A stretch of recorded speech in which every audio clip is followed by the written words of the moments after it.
फुंबिलिनि गोजोननाय जासिहरबाय आरो लोगोसे नायगिरि बर' रादाब नायगिरि बिथांमोननिसिमबो रायजो राजा आइ आफा बिथांमोननिसिमबो जोंनि बेंटल सानजारां इउथ ग्रुपनिफ्राय खुलुमनाय आरो सिबिनाय बावनाय जासिहरनाय जाबाय।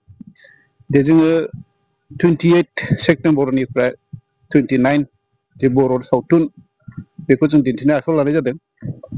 गिबियावनो 28आव जोङो दानि बे सोलिफुबाय थानाय जांख्रिथायनि थैसाम 2 बेखौ जोङो गिबि 28आव देखायनो थाखाय आखायाव लादों।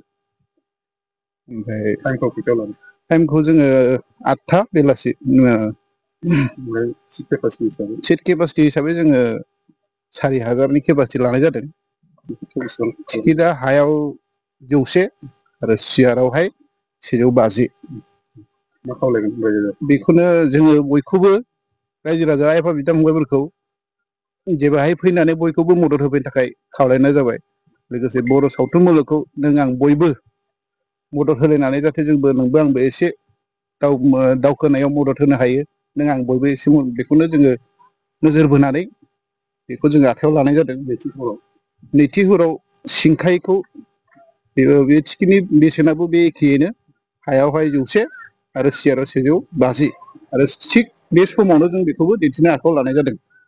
माबायदि जागोन मुभिखौथ' दा नुनाय हिसाबै ट्रेलाराव नुनाय हिसाबै बिराद एक्साइटेड आरो जोंबो बयबो नायनो होननानै एसे माबानानै दङ।